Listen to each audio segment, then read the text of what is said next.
Hi guys, James at Rampant Lion Reviews again for you today with another beer review. For this one we are going to stick to Scotland and we're going to return to a brewery that has featured on the channel a good couple of times before. I've had some very nice beers from these guys over the last 2 years or so and they seem to be getting a lot of hype at the moment. I think mainly because their beers have gone down into England for the first time, so it's nice to see them getting a bit of attention, and they've really made their name when it comes to the hazy New England style IPAs in fact, but this is a different style of beer and one that I've never tried from them before, so I have to say I am very curious about this one. So for this review then we are going to head over to Glasgow once again and have a look at my fourth beer from Overtone Brewing Company. So this one is called the Callista Pils. It comes in at 4.5% ABV and it takes its name from the relatively new variety of German hop, the Callista. So yeah, we'll talk a little bit about that later on in the video.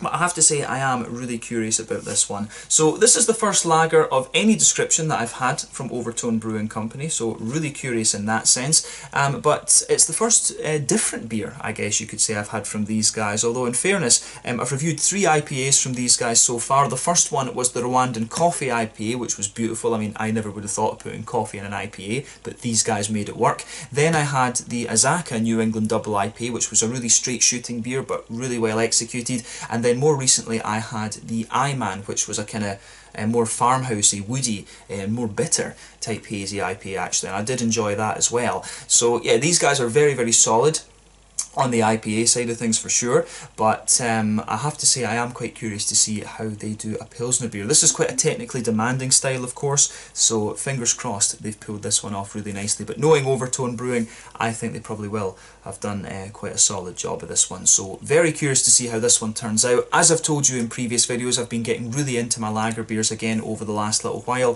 so fingers crossed this is another nice example of the style. It's quite nice to be home in Scotland and to be able to review a few Scottish lager and Pilsner beers and stuff like that for you, so I hope that you guys enjoy these ones. But yeah, let's see how we get on with this one then. A 4.5% Pilsner beer with German Callista hops from Overtone Brewing Company in Yoker over in Glasgow. So let's go for it. So as always with my reviews, I'll tell you a little bit about the brewery before we taste the beer. If you want to get straight to the tasting, just fast forward. All the usual links are in the video description below. That's the brewery website, the link to my other reviews that I've done from Overtone Brewing Company before, and you will no doubt see more added to that list in the fairly near future. There's all the usual social media down there. If you want to see more reviews, do please consider subscribing to the channel. The whole channel of course has a geography-based tagging system, so you can go into the homepage and search for beer based on country, city, state, county, province, prefecture, whatever it is you're interested in. Do check out the playlists of beers from different countries. There is one there for all the Scottish beers that I've reviewed for you. That's being added to quite regularly at the moment because I am at home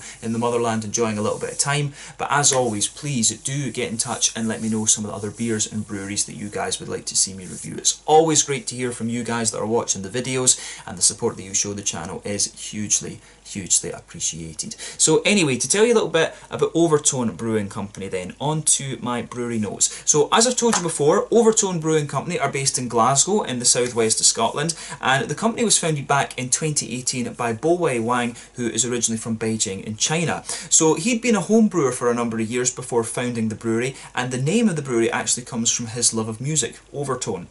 So Bo Wei hired Dan Miller, who's from New Hampshire. He came in as the head brewer, and he previously worked as a head chef, but he'd also worked as a brewer in England, New York, and also in Scotland for 6 Degrees North, who are a very nice brewery by the way. If you like your Belgian style beers, 6 Degrees North have some very interesting offerings. But yeah, guy from America, he's the main reason that these guys are doing, you know, the big hazy New England IPAs. But also involved at the brewery is Martin Conahan, who has worked in the craft beer scene for quite a number of years. He works down in New Zealand for quite a while, and he takes part in the brewing and does a lot of other things around the brewery as well. But the brewery itself can be found in the New Albion Industrial Estate in Yoker near Renfrew and Clydebank. That was where my grandparents were from.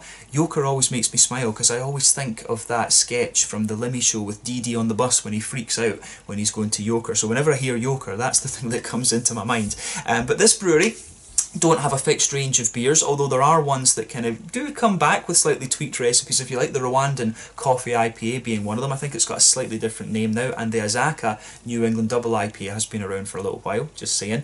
But this brewery, for the most part, don't have a fixed range as such, and they're always brewing different beers. There's always quite a few different things coming out from these guys, and as of December 2020, when I'm filming this review for you, these guys have produced about 60 different kinds of beer, according to Untappd. And like I say, there's always new things coming out. I do hope that I can get a hold of the Wake Up Stout, and they've also got one that's called Dark Banter, which is a big imperial stout. I would love to have a go at that one, and I hope that I can get one of their more West Coast type IPAs during this trip home as well. But if not, I'll just need to see what I can get next time. But I know which shop in Glasgow to go to get a hold of quite a few of these beers. But yeah, these guys are very, very good brewery based on my experiences so far. This is the 4th time I'm reviewing one of their beers for you here on the channel. So yeah, this one I think should be a really interesting one. But yeah, if you're interested in Scottish beer and you like your IPAs, then Overtone Brewing Company are one of the ones that you definitely need to check out. Actually, it's nice to see that the Scottish beer scene has evolved quite a bit since I last lived here about 6 years ago in 2030, well, nearly 7 years ago. 2013, losing track of time as I always do. But yeah, this one, that's all I can really tell you about Overtone Brewing Company for the moment. If you want to learn more about these guys, you can check out the brewery website, you can follow them on Facebook and Instagram to keep up to date with all the latest goings on, and you can of course check out the Rate Beer, Untappd and Beer Advocate pages to learn more about all the different beers that these guys have done. So yeah, let's get on and actually have a taste of this beer itself then. So like I said to you at the start of the video, this beer is a 4.5% Pilsner beer. The name comes from the German hop variety Callista, which is relatively new on the market. I couldn't find out exactly what year it was developed and so on, but Callista is quite a low alpha acid hop actually. Quite a few, you know, the German ones tend to be lower alpha acid than others, right enough, the exception being Hallertau Blanc.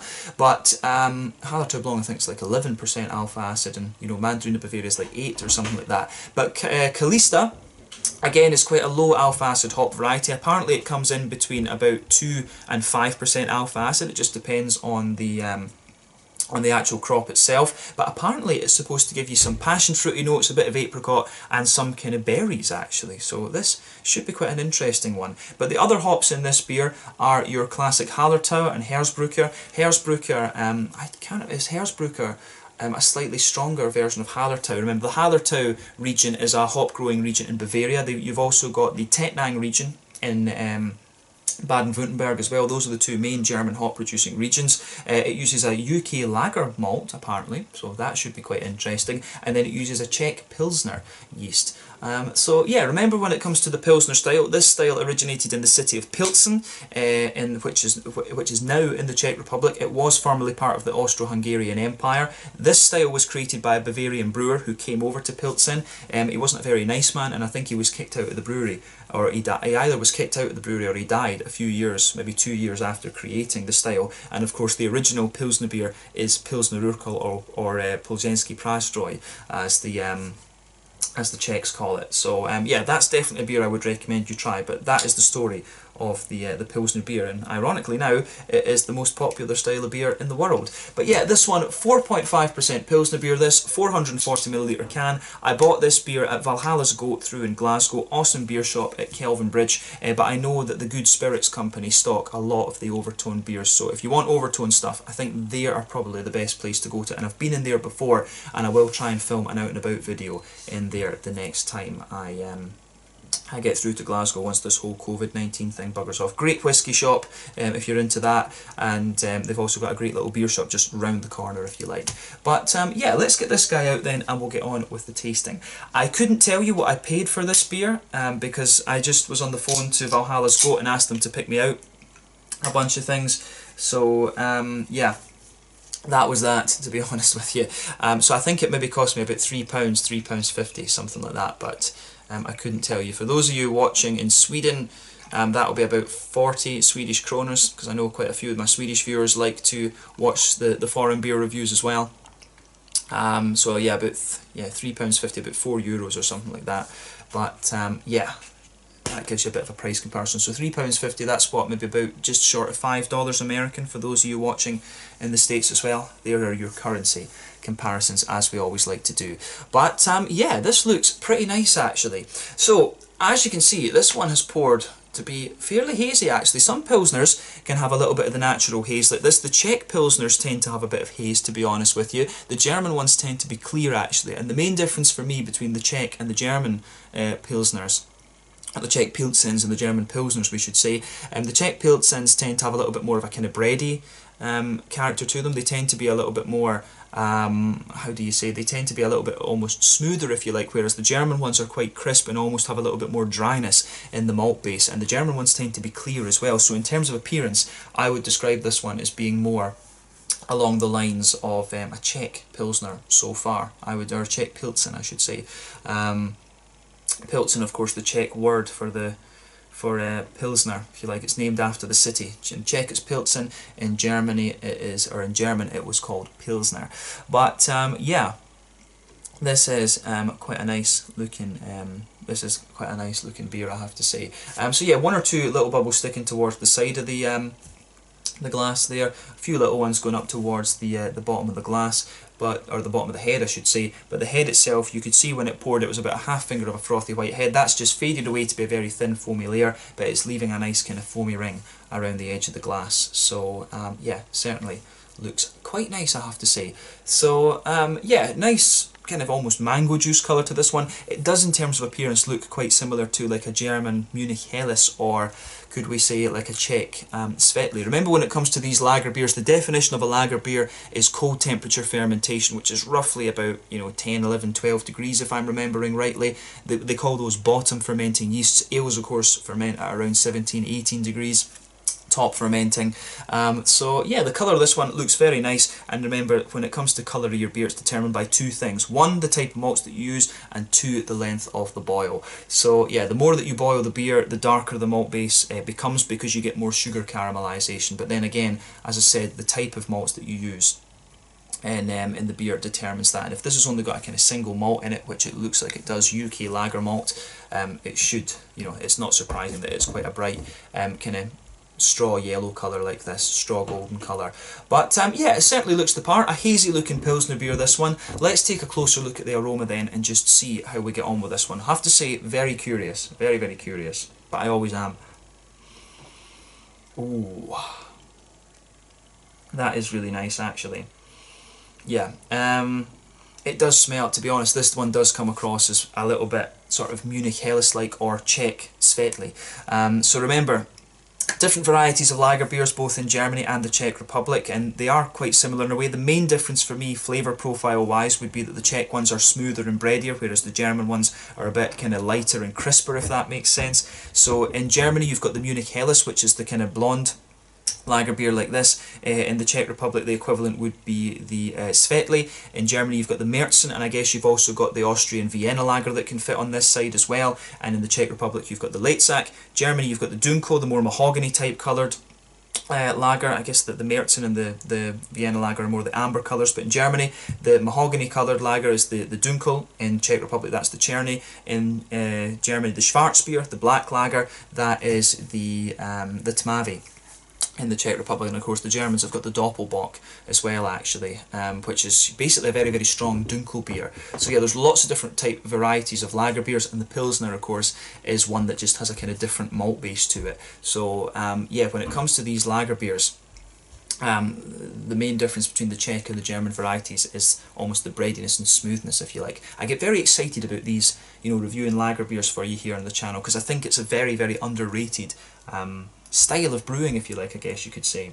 But the first impression I get from the aroma of this one is that it's very smooth, it's very bready, and it leans more towards that kind of Czech side of things. But the malt, I have to say, it's probably an English malt, I would guess, that's in this one. The malt in this one is quite nice, because it has a little bit of that kind of smooth breadiness that you would expect of the likes of Weirmann malts from Bamberg in Germany. It's got a little bit of that, and it's got a wee bit of the crispness at the same time that you would expect from a straight up Pilsner malt. So yeah, I think this one could be very interesting. So yeah, soft kind of white bready characteristics in this one. You get a wee bit of that kind of crispness that you would expect of the a straight up Pilsner malt actually. There's maybe a wee touch of a kind of biscuity, McVitie's Digestive biscuity sort of thing going on in the base here, but really it smells smooth and bready and just a little touch crisp. That's what I would say about the aroma in this one. I like how this goes together, to be honest with you. I think it does come across very, very nicely. The malt base is pretty interesting. It does remind me a little bit of the Skånsk Lager from Hylia Brewery back in Skåne over in Sweden. It really reminds me of this one actually, and that's a bit, they know what they're doing with lagers at Hylia Brewery, one of my local breweries over in Sweden. But yeah, malt base of this one is very nicely done. Definitely leans towards the Czech side of things for sure. But the hoppy side of things is really nice as well. You've got a little bit of that soft earthiness in there. You get a nice kind of smooth floral aromaticity. This one you could maybe argue that there's a wee bit of herbal quality to it. It's got a little bit of a lighter kind of grassy tone as well, I would say, which is quite nice. So a little bit of lighter grassiness, some smooth floral characteristics to it, and those are kind of characteristic of the Hallertau and the Hersbrucker. The Hersbrucker does usually add a little bit of almost aromaticity and sometimes spiciness to the beer, and you can definitely just get a little bit of that. But I would say that the green component of this beer is really quite smooth, and it is quite typical and noble, to be honest with you. What I would guess that they're doing with this beer would be the Hallertau and the Hersbrucker are being used as the early addition hops. When you add them on earlier in the boil, that of course gives you more bitterness and stuff like this. So I would guess that those two are the early addition hops, and perhaps the Callista is being added later on in the boil, maybe within the last half hour or so. I think Pilsner beers tend to be a 90-minute boil as well, if I remember rightly. But remember, as you go through the boil, you get the trade-off between bitterness and things like that, and flavour and aroma. So the later in the boil that you add the hops, the more flavour and aroma you get out of them rather than bitterness. So that's probably what's going on here. I think Callista is the late addition hop, and the other two are the early addition. But yeah, correct me on that in the comments section below if you know better. So yeah, the aroma on the fruity side of things with this is very nice. You definitely get the apricot out of this one, that's for sure. You can smell the sort of peary and appley notes that you would expect of the Hallertau and the Hersbrucker in this one. You get a little bit of that kind of, you know, slightly lemony, citrusy, grassy sort of thing going on as well. But soft apricots in there. I don't know if I quite get the passion fruit out of this one, to be honest. To me it strikes me as a more kind of soft apricot-y quality. But that's it is a nice kind of touch actually for the Callista. They're just a soft, very soft apricot, you know, apples and pears, maybe even a little touch of gooseberry or something like that out of this one, to be honest with you. But you do get a wee bit of zestiness out of the grass the more that you focus your nose on the kind of fruity side of things. But yeah, this beer comes across as really soft and smooth, both from the malty perspective and from the fruity side of things too. But yeah, let's get the rest of it in there, and then we're going to have a taste of this. I think this is going to be a very, very nice beer, just going from the aroma. So yeah, let's get stuck into this one then. This one is the Callista Pils, 4.5% ABV Pilsner beer from Overtone Brewing Company, who are doing some awesome stuff just now through in Glasgow. Let's get stuck into this one. Sláinte, skål, cheers.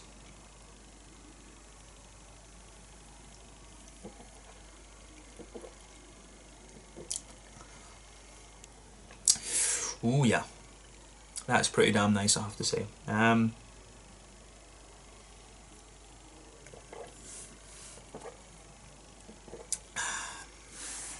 So remember, the thing that we would always rate these Pilsner beers on, or the way I like to rate them, is how authentic they are. And this is one that I would say, it's a very nice beer, it's not the most authentic one that you're going to kind of come across. If it's a Pilsner beer, this one really comes across to me as more of a kind of Munich Helles. To be honest with you, this is a lot more like a kind of Munich Helles type beer, this one. But as you know, I love my lager beers, so that is up my street as well.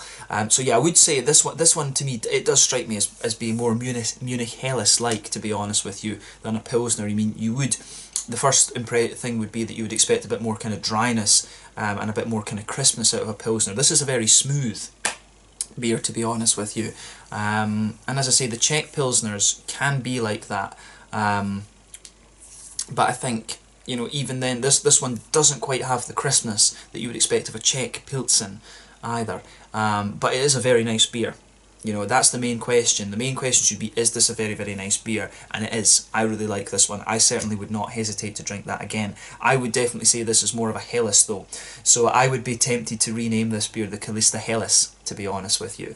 But yeah, that's just my kind of personal opinion. Let me know your own thoughts about that in the comments section below. So my first impression of this beer would be Munich Helles, not a Pilsner, but is it a nice beer? Absolutely. I like this one. Thumbs up to Overtone Brewing then on this one.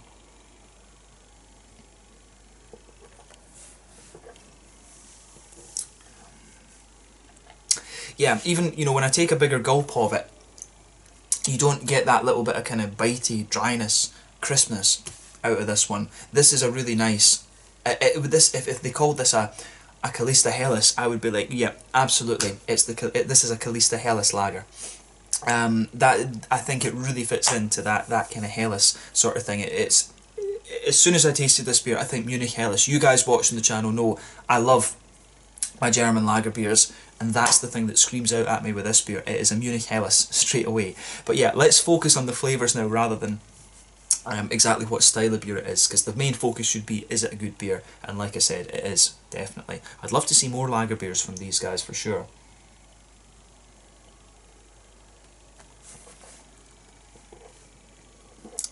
But yeah, straight away with this one, you get that lovely kind of smooth white bready quality there that just blankets the middle of your tongue actually.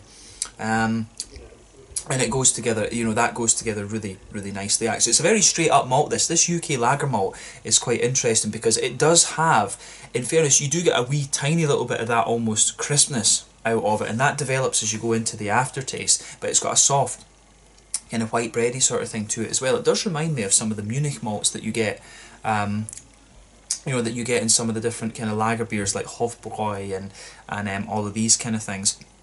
So yeah, it does have a bit of that kind of German softness to it, and just a wee touch of a more kind of crisp quality, if you like. So I do like that about this malt actually. I know that there's a brewery down, it's down near where J Co is, like in the sort of Ipswich area. It's somewhere around there.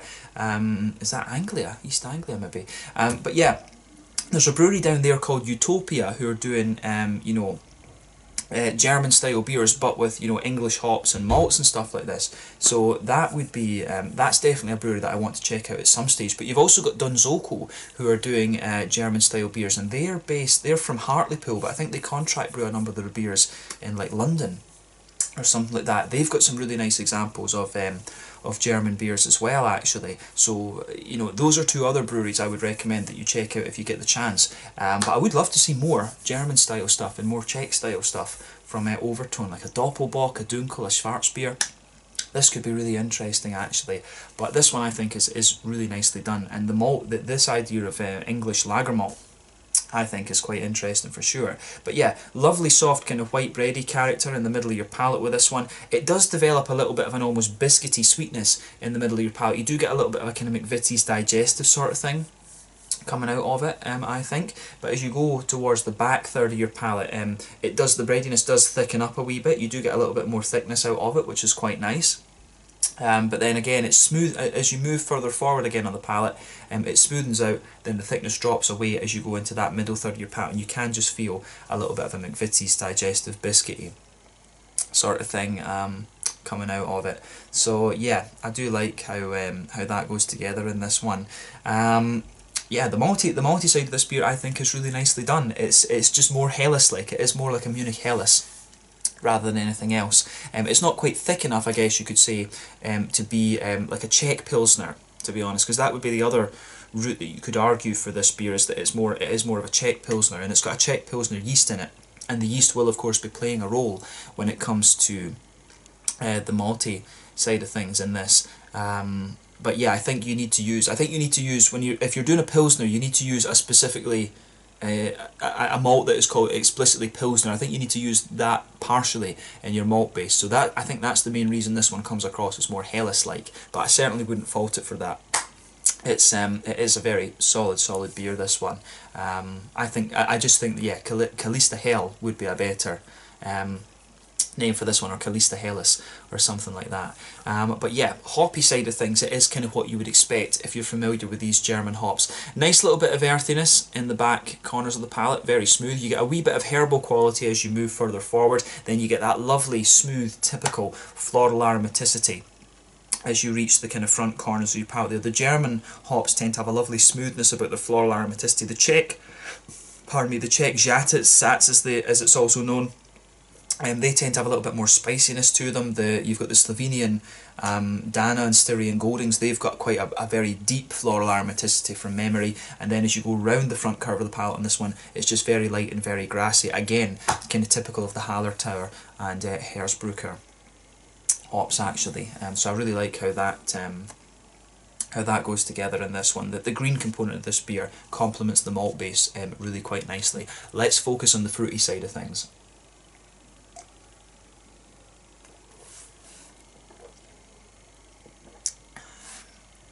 So yeah, again, this is very, very nice. The Callista comes out really, really nicely on this one.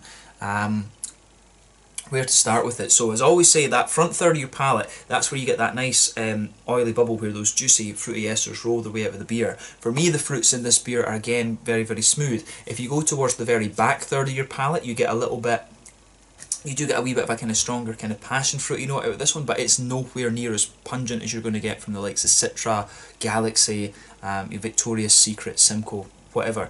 It's nowhere near as pungent as you're going to get from some of the more New World hops, I guess you could say. But as you move further forward, it gradually develops a little bit more of that apricot-y flavour.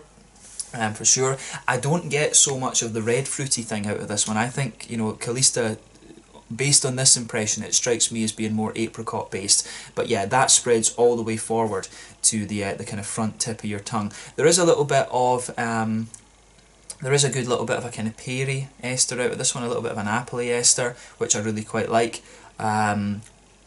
So yeah, I think that the Callista really does shine in this one, and that's where most of the fruity flavour is coming from. It's mainly a kind of smooth apricot-y thing that you're getting out of this, with just a wee bit of an almost peary, maybe very slightly gooseberry type thing there. And there is a wee bit of a grassy ester, and a little bit zestiness to that on the front tip of the palate there. But yeah, this is a very nice lager beer. I certainly wouldn't hesitate to drink this again. I would love to see Overtone start up their own bar in Glasgow at some point. That would be awesome actually, and I do hope that I can, you know, do an interview with Boway and what's the brewer's name again, Dan. It would be awesome to do a Meet the Brewery segment with these guys when I'm home in February or September, so I'll see if I can arrange that at some stage. That would be awesome to do that here on the channel.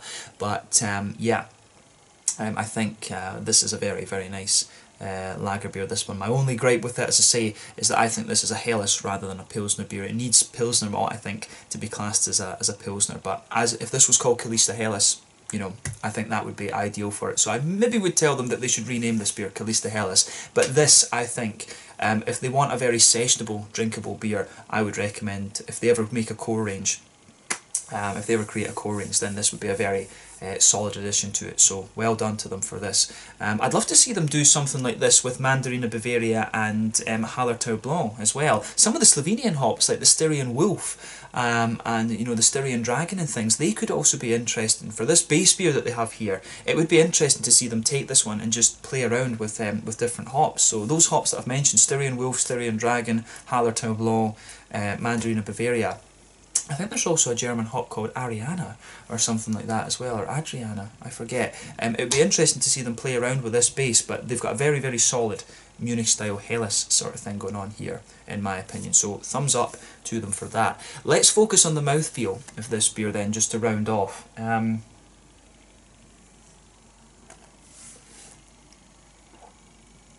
Yeah, I would say that this one, it is definitely a light-bodied beer. Kind of top end of light bodied, in fairness. Carbonation is very smooth. It's got a little bit of that kind of cleanliness to it. It has a little bit of that kind of cleanliness to it, which I think is great. I really like that about it. You know, it's the Scottish water. We always say it's the Scottish water. So it's got a wee bit of that kind of cleanliness to it. In terms of hoppy bitterness, you're not going to get so much in the way of that out of this beer. I'd say, you know, maybe 10 maybe that's a bit too light, maybe 15 IBUs or something. It's a very low IBU beer in my opinion. Malt base is very, very smooth, like I say, soft and white bready, wee tiny touch of biscuitiness to it and a wee tiny bit of crispness in there, but yeah, quite soft and bready for the most part. Then the fruits are very, very smooth in this one as well, I think, actually. So yeah, this is a lovely, lovely beer in that sense, and I really like this one. It gets a big thumbs up from me, but definitely more Munich Helles like in my opinion than it is like a Pilsner beer. It's not quite, I think, thick enough to be a Czech Pilsner, Czech Pilsen I should say, either. But yeah, it's a lovely beer, and I do look forward to trying. If they do take this base recipe and play around with different hops, I would dearly love to try that. So fingers crossed that's something that we see from these guys. But yeah, this is a lovely, lovely lager beer, this one. If you like a Munich Helles, you will enjoy this one, so I hope this is something that Overtone do continue to play with. I would love to see them do a Dunkel, a Doppelbock. They're a Scottish brewery, they do need to do a Scotch ale at some point as well. That's the other thing I would say about Overtone, but in the meantime, this Callista Pils has turned out very, very nicely. Very drinkable, very sessionable beer, 4.5% lager beer, this one. Great stuff. So, thumbs up to Overtone Brewing Company once again. Let's leave it at that for this review. Once again, thank you for watching my beer reviews. Until the next time, please like, subscribe, share, all the usual YouTube stuff. Let me know your own thoughts on this beer in the comment section below. Let me know what your favourite beers are from Overtone Brewing Company. It's been great to return to these guys, especially to try something a little bit different, and fingers crossed on this round of Scottish beer reviews I can have a go at some of their stouts and things, because I'm hoping, seriously hoping, that I can get a hold of some of those to review for you, so we'll see how that turns out. But yeah, thank you again for watching, and I will catch you guys very, very soon. This one was the Callista Pils, more like a Helles though, as I say, 4.5% lager beer from Overtone Brewing Company in Yoker in Glasgow. Wonderful stuff, and this is one of the Scottish breweries I would highly recommend that you checked out. Until the next time, slange it, skull, cheers, and I'll catch you guys later.